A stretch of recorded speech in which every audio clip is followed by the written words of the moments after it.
दोस्तों, आप सभी दोस्तों को मेरा प्यार भरा नमस्कार। जिन मेरे भाइयों ने पिछली कहानी पर सुंदर सुंदर कमेंट किए हैं, उन सभी दोस्तों का मैं दिल से धन्यवाद करता हूं और आशा करता हूं कि आप सभी ऐसे ही इस चैनल को अपना प्यार और आशीर्वाद देते रहेंगे। उनके कुछ नाम मैं आप सबके सामने लेना चाहता हूं, जिनके नाम कुछ इस प्रकार है। सुभाष चंद्र साहू जी नागपुर से, यश जी इटली से, बाबूलाल साल्वी जी, चंद्र प्रकाश जी इटावा से, सूर्यकांत पाटिल जी टैभुनी सोलापुर से, हैदर जी लंदन से, रोफ मलिक जी ग्लासगो लंदन से, धनंजय सिंह जी सरयू प्रजापति झारखंड से, सोनाली पवार जी, कबीर कुमार नाइक जी, अमरीश छेदा जी मुंबई से, गालिब और कबीर जी, सुधीर वर्मा जी अंबाला से, अब्दुल्ला जी अहमजद खान बलोद छत्तीसगढ़ से, अखिलेंद्र कुमार जी, पूजा रानी जी, सुरेश वाट जी नागपुर से, मुकेश सोनियाल जी। दोस्तों, ये थे हमारे रेगुलर और कुछ नए लिसनर। दोस्तों, आज हम फिर से एक और नए सफर पर चलने वाले हैं, जहां ब्रिटिश दौर के वो भारतीय पुराने जंगल और उनकी भयानक अंधेरी रातें और उन रातों की खौफनाक कहानियां आपको सुनने के लिए मिलती रहेगी, जो कभी किताबों में दर्ज नहीं हो सका, मगर उनका हर एक किस्सा हम आपके सामने लाएंगे। हर कहानी पुरानी और सजीव होगी और दिल छू लेने वाली होगी, जो एक बार सुनकर आप बार बार सुनना चाहेंगे। तो सुनते रहिए, क्योंकि यहां हर रात के साथ एक नया रहस्य जागता है। और घने जंगलों में जब रात होती, तो मौत साया दबे पांव अपने शिकार पर निकला करता था और किसी इंसान को शिकार बनाकर घने जंगल में गायब हो जाता।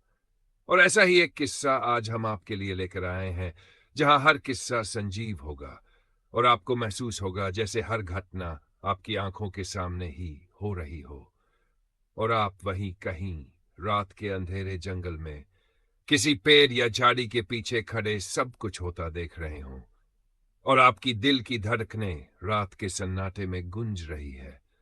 और वो जो खौफ उस वक्त उन लोगों ने देखा होगा, वही खौफ आप भी वैसे ही महसूस करोगे। अगर आप भी ऐसे ही रोमांचक किस्से सुनना पसंद करते हैं, तो अभी सब्सक्राइब कीजिए स्टोरी शॉर्ट चैनल को। और जिन्होंने अभी तक इस चैनल को सब्सक्राइब नहीं किया, वो कृपया अभी कर ले। दोस्तों, आज हम एक भयानक और दर्दनाक कहानी शुरू करने जा रहे हैं, जिसका नाम है खूनी रास्ता। साल 1948 था। अंग्रेजों का राज हाल ही में खत्म हुआ था और भारतीय लोग चैन की सांस लेने लगे थे। पर जंगल की पुरानी आदतें और गांवों की पुरानी रीतें वहीं थीं। सतपुड़ा की पहाड़ियों के नीचे घना और गहरा जंगल फैला हुआ था। पेड़ों की छायादार डालियां, पाताल जैसा अंधेरा और रात में काटती हुई हवाएं। उसी जंगल की दहलीज पर बसा था एक छोटा सा गांव, सतीपुर। मिट्टी की दीवारें, कच्ची छतें जो सरकंडे और लकड़ी के बालों से बनी हुई थी, और शाम होते ही घरों पर एक गहरी चुप्पी पसर आती। गांव के घरों के नाम और चेहरे सरल थे। गांव के लोग खेतों में दिन भर मेहनत करते और कुछ लोग जंगल जाकर अपनी गाय भैंसों को चराते और चूल्हों के लिए लकड़ियां लाते थे और पास के बड़े जमींदारों के खेतों में काम करके अपना गुजर बसर करते थे। फिर शाम को सामूहिक एक जगह इकट्ठे बैठकर बातें करते। गांव छोटा था, पर एक दूसरे के दुख सुख में साथ देने वाला प्यारा सा गांव था। और आसपास जंगल की घनी हरियाली गांव को खूबसूरत बना देती थी। और इसी गांव में एक छोटा सा परिवार रहता था, और ये परिवार था हीरालाल, उसकी पत्नी सावित्री और उनका इकलौता बेटा माधव। माधव की उम्र लगभग 22 साल की थी। जंगल के पास पला बड़ा, हल्का सा चौड़े कंधे और हल्का फुल्का शरीर था, और इकलौता होने कारण मां बाप ने बहुत प्यार से पालन पोषण किया था और स्वभाव में चंचलता भरी हुई थी। और मैं गांव की मिट्टी का सुकून, लोग उसे प्यार से कहते जंगल का लड़का। वह हल्की सी शिकार की आदत रखता था। छोटे मोटे जानवरों को गांव के लड़कों के साथ जंगल जाकर पकड़ा करता और कभी कभार खेत में मां बाप की मदद भी कर दिया करता। और अक्सर शाम को जंगल के किनारे अकेला बैठकर जंगल जानवरों की आवाजें सुनता उसे शुरू से ही बेहद लगाव था जंगल से, और गांव का एक निपुण शिकारी जो अब बूढ़ा हो चुका था, वो अक्सर रात में उसके पास जाता और उसके पुराने शिकारों किस्से सुनता और शिकार करने के नए नए तरीके सीखता रहता उस शिकारी से। माँ बाप हमेशा डांट देते कि क्या करेगा शिकारी बन के, मगर वो हंसकर कहता कि मैं भी बड़ा शिकारी बनूंगा एक दिन। वक्त ऐसे ही हंसी खुशी बीत रहा था, और ऐसा ही एक दिन, बिल्कुल साधारण सा दिन था। उस दोपहर में गर्मी का मौसम बिल्कुल साफ था। ऊपर आसमान में काले बादल नहीं थे, पर हवाएं कुछ ठंडी सी चल रही थी। बारिश की सुगुगाहट नहीं, पर मिट्टी की खुशबू थोड़ी गहरी थी। हीरालाल और सावित्री ने दिन भर खेतों में काम किया और शाम ढलने पर अपने घर लौटने की तैयारी की। और फिर शाम को दोनों थके हारे घर की तरफ लौट रहे थे। रास्ता वही पुराना घुमावदार था जो गांव को जंगल के साथ जोड़ता था। शाम हुई तो सूरज की रोशनी फीकी पड़ने लगी। घने पेड़ों की परछाइयां जमीन पर लंबी फैलकर अंधेरे की चादर बुनने लगी। माधव घर पर अकेला इंतजार कर रहा था। वह हमेशा मां के हाथ खाना खाकर और पिता की कठोर परामर्श सुनकर मन भर लेता था। पर उस शाम कुछ असामान्य था। हवा में एक भारी सन्नाटा था, जैसे जंगल ने किसी पल में सांस थाम ली हो। माधव इंतजार करता हुआ घर से बाहर बैठ गया, और रात का अंधेरा धीरे धीरे बढ़ रहा था। उसे बार बार बेचैनी हो रही थी, क्योंकि उसके माँ बाप अंधेरा होने से पहले ही आ जाया करते थे। लेकिन आज अंधेरा भी हो चुका था, मगर वो अभी तक घर नहीं लौटे थे।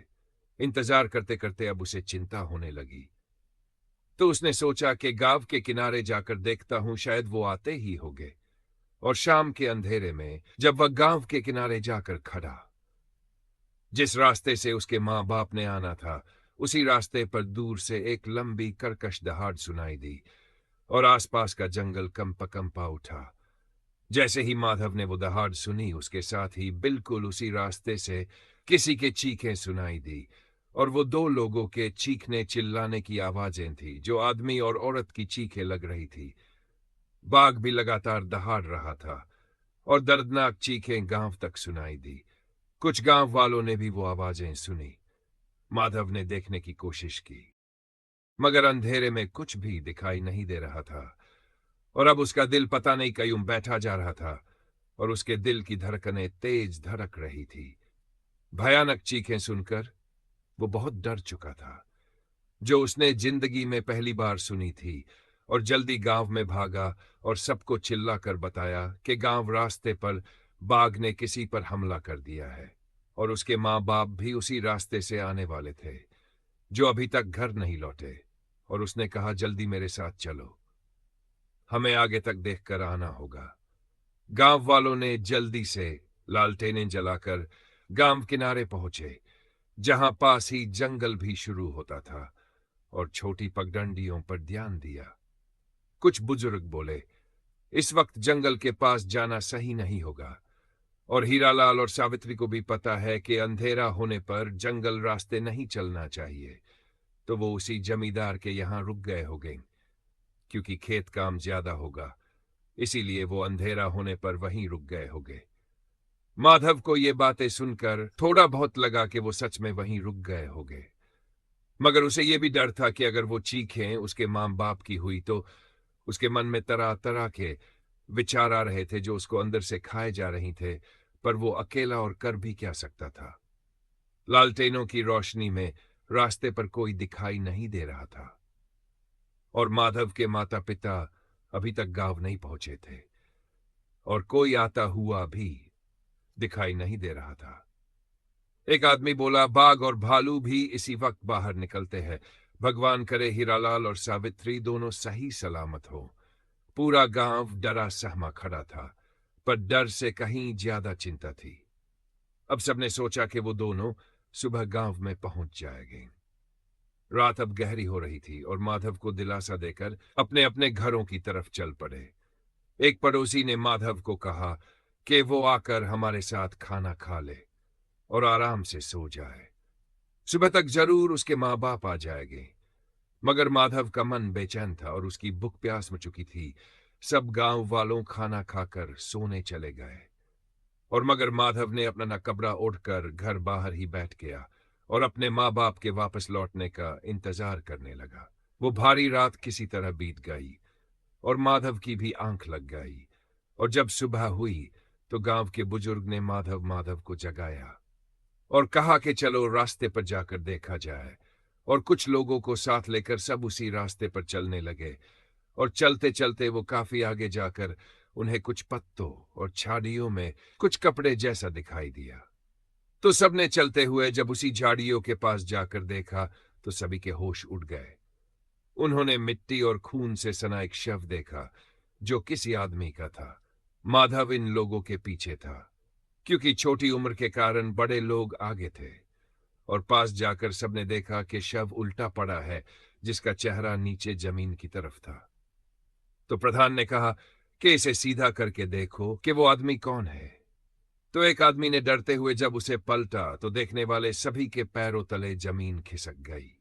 ये शव माधव के पिता की था और जब उन्होंने झुककर निशानों को देखा तो एक विशाल बाघ के बड़े बड़े पंजों के निशान थे और हीरालाल की छाती पर भी बाघ के पंजों के निशान बने थे जिसने उसकी छाती को चीर फाड़ कर उसे मार डाला था। अब सबको रात वाली घटना की सच्चाई पता चल चुकी थी और दूर खड़े माधव ने आवाज देकर कहा, क्या हुआ, मुझे भी कुछ बताओ। तुम चुप क्यों हो गए? उनके पास कोई जवाब नहीं था। गांव के प्रधान ने उसे दूर ही रखने को कहा मगर उसकी बेचैनी उसे अंदर से निगले जा रही थी और वो लोगों को धकेलता हुआ आगे आकर उसी जगह खड़ा हो गया जहां लाश पड़ी थी। ये लाश किसी और की नहीं थी, उसी के पिता हीरालाल की थी जिसकी चीखें उसने अपने कानों से रात में सुनी थी।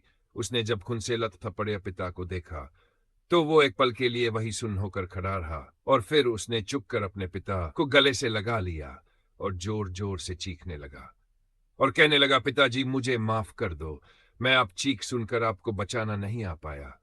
और उसकी आंखों से आंसुओं की धारा बहने लगी और बाकी सब लोगों के भी आंसू निकल आए। इस हंसते खेलते परिवार पर दुखों का पहाड़ टूट पड़ा था। और तभी प्रधान बोला कि सावित्री भी तो हीरालाल के साथ ही थी, फिर उसका क्या हुआ, उसे भी ढूंढो। और फिर जल्दी जल्दी सब लोग आसपास झाड़ियों में ढूंढने लगे मगर सावित्री का कुछ पता नहीं था।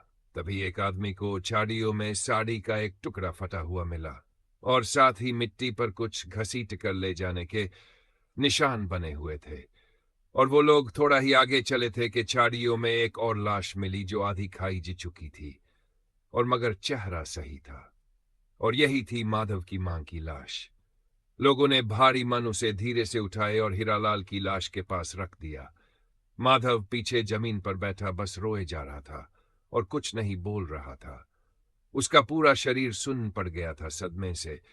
हवा में एक अजीब सी भारी खामोशी थी जैसे जंगल खुद किसी दर्द को महसूस कर रहा हो। उसी सन्नाटे में रात को बाघ ने उसके माँ बाप को मार डाला था। हीरालाल और सावित्री की लाशें जंगल की पगडंडी के किनारे पर पड़ी थी। हीरालाल का शरीर आगे की तरफ खिसकता हुआ दिख रहा था मानो मरते वक्त उसने आखिरी बार घर की ओर बढ़ने की कोशिश की हो। उसके कपड़े फटे हुए थे, छाती पर गहरे पंजों के निशान थे।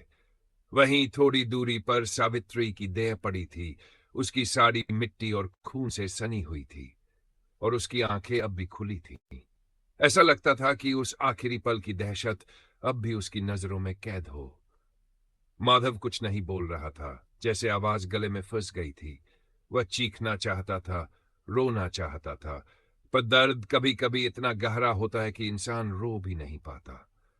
आंखों से आंसू नहीं गिरे, वो बस जम गए थे।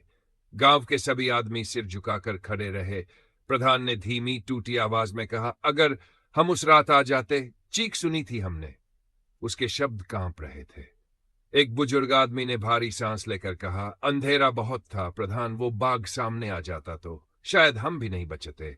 हाँ, हमसे गलती हुई, पर अब बस पछतावा ही रह गया है। अब कुछ वापस नहीं आ सकता था। प्रधान ने धीरे धीरे कहा, चले गांव ले चलते हैं, अंतिम संस्कार की तैयारी करनी है। गांव वालों ने बांस और कपड़े से एक चटाई सी चारपाई बनाई। सावधानी से दोनों की देह उठाई गई। हर कदम पर धड़धड़ाहट महसूस हो रही थी, जैसे जंगल खुद देख रहा हो। माधव कोई मदद नहीं कर पाया। वह सिर्फ खड़ा रहा, जैसे उसकी रूह शरीर से निकल चुकी हो। किसी ने उसके कंधे पर हाथ रखा, पर उसमें इतनी ताकत ही नहीं बची कि वह सिर हिला सके। जब दोनों की लाशें गांव के भीतर लाई गईं, तो पूरा गांव जैसे जीना भूल गया। घरों की दहलीज से औरतें रोती आवाज में चीखने लगीं। बच्चे अपनी मांओं से चिपकर खामोश खड़े रहे, और उस सारी शोर में माधव बस शांत बैठा रहा, टूटा हुआ, अंदर से खाली। प्रधान ने 2 लड़कों को खबर देने भेजा कि हीरालाल और सावित्री, जो जमींदार रामप्रसाद के खेतों में मजदूरी करते थे, अब नहीं रहे। दोपहर तक जमींदार खुद आया। वह आम जमींदारों जैसा घमंडी नहीं था। उसने दोनों की लाशें देखी और उसकी आंखें सच में भर आई। उसने माधव के सिर पर हाथ रखा और शांत, गंभीर आवाज में कहा, तेरे माँ बाप बहुत अच्छे इंसान थे माधव। उनकी मौत गांव की हानि है। अगर कभी कभी भी कुछ जरूरत पड़े, बस एक बार कहना, मैं खड़ा हूं। उसने थोड़े पैसे एक साफ कपड़े में बांधकर माधव के हाथ पर रख दिए। रामप्रसाद जानता था, अब तक माधव अपने माँ बाप पर ही निर्भर था, इसीलिए उसको इस समय इन पैसों की सख्त जरूरत थी, और आगे चलकर वो खुद कमाने लग जाएगा और जिंदगी जीना सीख जाएगा। अब घर की जिम्मेदारी उसे ही उठानी थी। पूरे गांव पर जैसे उदासी की एक चादर बिछ गई थी। उस दिन गांव में चूल्हे नहीं जलाए गए, किसी के घर में बर्तनों की आवाज नहीं हुई। हर चेहरे पर सिर्फ डर और दुख की छाया थी। और इन सब के बीच वो दिन और रात बहुत भारी बीती, और 1-2 दिन के बाद लोग अपने घरों से निकले और धीरे धीरे अपनों कामों में व्यस्त होने लगे। मगर माधव अब बदल चुका था। उसने 2 दिन से कुछ भी नहीं खाया था, और बार बार उसके माँ बाप के खून से स्नेह चेहरे और दर्दनाक का मंजर उसकी आंखों के सामने घूम रहा था।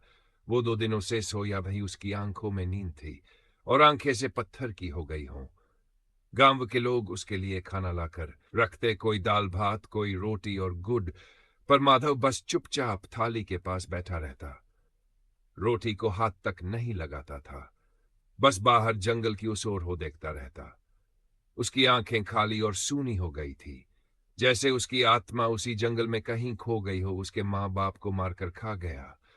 और ऐसा लगने लगा जैसे बस उसमें केवल सांस ही चल रही हो, और वह अंदर से मर चुका था। लेकिन जंगल शांत नहीं था, और वो बाघ अब यहीं रुकने वाला नहीं था।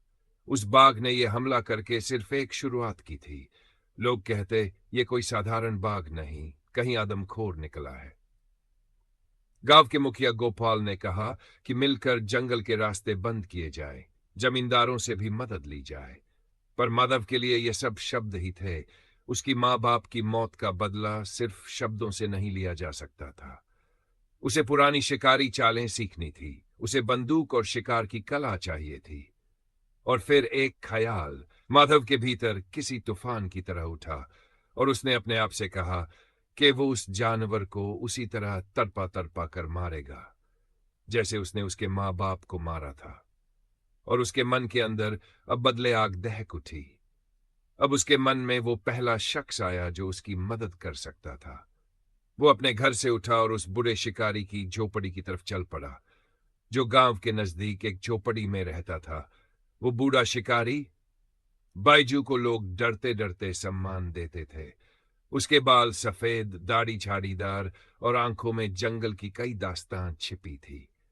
कहते थे कि उसने कई बड़े शिकार किए, कई रातें खतरनाक आदमखोरों के बीच बिताई थी और उनको मारा था। माधव ने बाइजू के पास जाकर उसे वही कला सीखनी थी जो गांव के लोगों के पास नहीं थी। माधव बाइजू की झोपड़ी पर पहुंचा। वह चुपचाप चाय पी रहा था। माधव ने बिना झिझके कहा, मुझे आप जैसा निपुण शिकारी बनना है। मुझे वो सब कुछ सिखाओ जो आपने पूरा जीवन जंगल से सीखा है। बाइजू अब बूढ़ा हो चुका था। उसकी शांत स्थिर आंखें और चेहरा कई रहस्यों से भरा था। उसने अपना पूरा जीवन जंगल से बहुत कुछ सीखा था। उसने पता नहीं कितनी खौफनाक रातें उन खूंखार जानवरों के बीच गुजारी थी, और कितने ही खतरों को झेला था। उसके शरीर पर लगे घाव वो सारे किस्से बयान करते थे, जब वह उन खूंखार बाघों और तेंदुओं से अकेले लड़ा था। हर बार खून से लथपथ होकर लौटता, लेकिन जिंदा लौटता। और अपने साथ लाता। उस मरे आदमखोर की खाल और दांत। उसने माधव की ओर ध्यान से देखा। उसे माधव की आंखों में वही आग दिखी जो किसी शौक से नहीं बल्कि बदले और दर्द से जन्मी थी। बायजू समझ गया था कि वो ये सब क्यों सीखना चाहता है, इसलिए उसने बिना कोई शर्त उसे सिखाने का वादा किया। उसने माधव को अपने पास बैठाया और उसी पल से उसे सिखाना शुरू किया। बायजू जानता था कि उसके रहते गांव में कोई हमला नहीं होता था, मगर अब वह बूढ़ा हो चुका था। किसी को तो गांव की रक्षा करनी थी, इसलिए उसने माधव को हर छोटा बड़ा दांव सिखाना शुरू किया, जैसे जंगल को सुनना, पत्तियों की सरसराहट में फर्क पकड़ना, मिट्टी और हवा की गंध से जानवर की दिशा पहचानना। उसने समझाया, आम बाघ और आदमखोर बाघ के बर्ताव में फर्क होता है। हर हमले के पीछे कोई कारण होता है, क्योंकि वो सिर्फ भूख का नहीं बल्कि झुंझलाहट और पुरानी चोट का बदला भी होता है। बाईजू ने एक पुराना नक्शा खोला और जंगल की उन 3 जगहों को दिखाया जहां से काली नख अक्सर गुजरता था। उसने माधव को घंटों जंगल में खड़ा रखा, बिना हिले बिना आवाज किए। पहले सुनना सीखो, बाईजू कहता, फिर चलना और फिर मारना। माधव ने दिन रात अभ्यास किया, निशान पढ़ना, पत्तियों पर पड़े छापों से दिशा पकड़ना और सबसे जरूरी इंतजार करना सीखना। उसने अपनी मां सावित्री की साड़ी का छोटा टुकड़ा हमेशा अपने पास रखा, एक याद जो उसे उसके मकसद की याद दिलाती रही। उस घटना को हुए अब 7 दिन बीत चुके थे, लेकिन गांव में अब भी एक अजीब सी चुप्पी पसरी थी। दिन में लोग खेतों तक तो जाते थे, लेकिन शाम ढलते ही पूरा गांव किसी अंधेरे साए से घिर जाता था। रात होते ही दरवाजे कसकर बंद कर दिए जाते। कुत्तों के भौंकने की जगह सिसकती हुई खामोशी ने ले ली थी। औरतें अब अकेले पानी भरने तक नहीं जाती थीं। 2-2, 3-3 साथ चलती और जल्दी लौट आती। बच्चे अब बाहर नहीं खेलते थे। कोई भी जंगल की तरफ देखने की हिम्मत नहीं करता था। माधव अब हर शाम अपने घर के सामने बैठा उस रास्ते को देखता रहता जहां से उसके माँ बाप लौटकर नहीं आए। कभी जमीन की मुट्ठी भर मिट्टी को कसकर पकड़ लेता, फिर धीरे से गिरा देता, जैसे किसी वादे की याद ताजा कर रहा हो। उसकी आंखों में अब आंसू नहीं थे, सिर्फ ठंडा। अब वो वही मासूम माधव नहीं रहा था। अब वो इंतजार था, किसी जवाब का, किसी बदले का।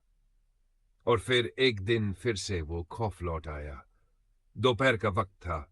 सूरज की तपिश थोड़ी तेज थी, लेकिन हवा में सर्दी की हल्की ठंडक थी। गांव का एक आदमी, रामू चरवाहा, अपनी 4 गायों को लेकर जंगल के किनारे वाले खुले मैदान की तरफ जा रहा था। रोज की तरह वह आज भी लाठी कांधे पर रखे गुनगुनाता हुआ चल रहा था। वो जगह उसके लिए सुरक्षित मानी जाती थी, घनी झाड़ियां और पास ही सूखा नाला। मगर उस दिन कुछ अलग था। जंगल में असामान्य खामोशी थी। पंछियों की चहचहाहट कहीं गुम थी और हवा में गीली मिट्टी व जानवरों के पसीने की अजीब सी गंध थी। रामू ने गायों को खुला छोड़ा और पेड़ की छांव में बैठकर बीड़ी सुलगाई। बीड़ी का धुआं ऊपर उठता गया। सूरज ढलने लगा, गायें लौटने को हिलने लगी। उसने कहा, चलो भाई, अब देर हो रही है, गांव चलते हैं। झाड़ियों में हलचल हुई। वो रुका। पहले तो लगा शायद कोई सुअर या सियार होगा, पर आवाज भारी थी, जैसे कोई बड़ा जानवर दबे पांव बढ़ रहा हो। कौन है उधर? उसने आवाज लगाई। कोई जवाब नहीं, बस झाड़ियों की हल्की सरसराहट। गायें बेचैन होकर पीछे हटीं। उनकी आंखें किसी अदृश्य चीज को देख रही थीं। रामू का दिल तेज धड़कने लगा। उसने लाठी कसकर पकड़ी। तभी झाड़ियों के भीतर से एक गहरी गुर्राहट गूंजी, इतनी भारी कि हवा थम गई। रामू की आंखें फैल गई। उसने पलटकर भागना चाहा, पर पीछे मिट्टी हिली, जैसे कोई बहुत भारी चीज छलांग लगाने को तैयार हो। वह पूरी ताकत से दौड़ा। गायें आगे भागीं, पर तभी एक गाय पीछे मुड़ी और एक जोरदार रंभाने की आवाज आई। फिर सब कुछ खामोश हो गया। सिर्फ गाय लौटीं। रात ढल चुकी थी। गांव की गलियों में लालटेनें जल चुकी थी। जब तक लोग लौटे, 3 गायें अकेली लौटीं, डरी सहमी, थर-थर कांपती हुईं। उनकी नाक से झाग निकल रहा था। शरीर मिट्टी और खून से सना हुआ था। रामू कहाँ है? किसी ने पूछा। किसी को कुछ नहीं पता था। प्रधान को खबर दी गई, सब इकट्ठे हुए। किसी ने कहा, चलो खोजने चलते हैं, पर प्रधान ने कहा, नहीं, अभी नहीं, रात में नहीं जाया जाएगा, बाग आसपास ही होगा, सुबह देखेंगे। माधव वहां खड़ा था, उसकी आंखों में अब डर नहीं था, सिर्फ नफरत थी। वही रात, गांव में सन्नाटा। रात धीरे धीरे बीतने लगी। हवा में वही गंध थी, गीली मिट्टी और खून की। कुत्ते दुबके हुए थे, पर माधव जागता रहा। हर आवाज पर उसकी निगाह जाती। उसके कानों में फिर वही चीखें गूंजने लगीं, जो 1 हफ्ते पहले उसकी मां और पिता ने मारी थीं। रात के तीसरे पहर दूर जंगल की तरफ से एक लंबी भारी दहाड़ गूंजी, जिसने पूरे गांव की नींद उड़ा दी। औरतें बच्चों को सीने से लगा बैठ गई। आदमी दरवाजे बंद करने लगे। हर दिल में खौफ लौट आया, पर माधव नहीं डरा। वह बरामदे में बैठा रहा। लालटेन बुझ चुकी थी, लेकिन उसकी आंखें अब भी चमक रही थीं। अगली सुबह गांव के कुछ मर्दों ने हिम्मत जुटाई। प्रधान ने सबको साथ लिया और माधव सीधा बाईजू की झोपड़ी में गया। उसने कहा, चरवाहे की लाश ढूंढनी है, चलो। बूढ़ा शिकारी तैयार हो गया। सूरज अभी पूरी तरह निकला भी नहीं था। सब इकट्ठा हुए। आगे आगे बाईजू चल रहा था, वही जिसने सालों पहले इस इलाके के 2 आदमखोर मारे थे। उसके साथ था माधव, जिसकी आंखों में अब बस जिद और दर्दनाक सन्नाटा था। सब हाथों में लाठियां लिए जंगल की ओर चल पड़े। काफी दूर जाकर उन्हें गायों के खुरों के निशान और साथ ही बाघ के पंजों के निशान मिले। बाईजू ने कहा, सावधान रहो, झाड़ियों से दूर चलो। सबने बात मानी और सतर्क होकर बढ़े। रास्ते में सिर्फ पत्तों की चरमराहट थी। अचानक टूटी झाड़ियां दिखी। बाईजू झुका और बोला, किसी चीज को घसीटा गया है। वे निशानों का पीछा करते हुए खुले मैदान तक पहुंचे। वहां हल्की धूप पेड़ों से छन रही थी, पर एक भी पक्षी नहीं चहचहा रहा था। बाईजू ने हाथ उठाया, रुको, कोई भी आगे मत बढ़ो। सबके कदम थम गए। ये जानवर चालाक है, अक्सर अपने शिकार के पास ही छुपा रहता है, इंतजार में। कंकड़ फेंके गए, हुई चल नहीं हुई। बाईजू झुका। मिट्टी पर पंजों के निशान थे, गहरे, भारी, चौड़े। वो बोला, ये बहुत बड़ा बाघ है और चालाक भी। देखो, यहां वो रुका था, यहां लेटा था, इंतजार में। माधव झुककर देखने लगा। बाईजू ने सिखाया, अगर पंजे का पिछला हिस्सा चौड़ा है तो नर बाघ, अगर लंबा पतला तो बाघिन। ये उभरी लकीरें बताती है। वो भारी था, यानी नर बाघ। मिट्टी गीली है, मतलब वो 2-3 घंटे पहले तक यहीं था। सूरज निकलने से पहले पश्चिम की तरफ गया। धीरे धीरे वे आगे बढ़े और वहां पेड़ की छाया में रामू की लाश पड़ी थी। आधा शरीर खाया जा चुका था। सीने पर गहरे कटाव थे, आंखें खुली हुई थी, उनमें आखिरी सांस की बेबसी थी। माधव बस देखता रहा। उसके चेहरे पर कोई भाव नहीं था, लेकिन भीतर ज्वालामुखी सुलग रहा था। बाईजू ने उसका कंधा थपथपाया। गुस्से से मत लड़ना, समझ से लड़ना। जो गुस्से में शिकारी बना, वो जंगल में जिंदा नहीं रहता। माधव ने कोई जवाब नहीं दिया, बस मिट्टी को कसकर मुट्ठी में भर लिया। बाईजू ने और निशान जांचे। जब पंजे की मिट्टी आगे धंसी हो, मतलब वो आगे बढ़ा, पीछे उभरी हो तो वो लौटा। ऐसे बाघ के आने जाने के निशान पहचाने जाते हैं। माधव हर शब्द मन में बिठाता गया। वो अब सिर्फ बेटा नहीं रहा था, वो शिकारी का शिष्य बन चुका था। जब लाश कपड़े में लपेटी गई और अर्थी बनाई गई, सब धीरे धीरे गांव लौटने लगे। बाईजू और माधव सबसे पीछे थे और दोनों की नजरें बार बार उसी दिशा में जा रही थी जहां से वो बाघ गया था। माधव के भीतर अब एक ही बात गूंज रही थी, वो बाघ कहीं आराम से लेटा हो। 3 लोगों को निगल चुका है और उसे जरा भी फर्क नहीं पड़ा होगा। उसका दिल कह रहा था, अब वक्त आ गया है जंगल के उस दरिंदे को उसकी औकात दिखाने का। जब वे गांव पहुंचे, चारों तरफ मातम था। रामू की लाश उसके घर के बाहर रखी गई और उसकी पत्नी बेहोश होकर गिर पड़ी। 2 छोटे बच्चे रोते हुए अपनी मां का हाथ पकड़ रहे थे। गांव की औरतें चुपचाप आंसू पोंछ रही थी। ये दृश्य देखकर बाईजू की आंखें भी भर आई, पर उसने कुछ नहीं कहा। उसने बस माधव की तरफ देखा और धीमी आवाज में बोला, अब वक्त आ गया है, तुझे जंगल की जुबान समझनी होगी। दोपहर तक रामू का अंतिम संस्कार कर दिया गया। धुआं आसमान में उठता रहा और उस धुएं के साथ गांव के दिल में एक और डर गहरा गया कि सबने आसमान की तरफ देखा और कहा कि अभी और कितनी चिताएं जलनी बाकी थी।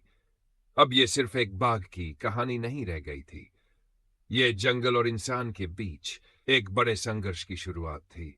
और वहीं खड़ा माधव आसमान की तरफ देखते हुए धीरे से बुदबुदाया, अब तेरा सामना जल्द ही अब मुझसे होगा।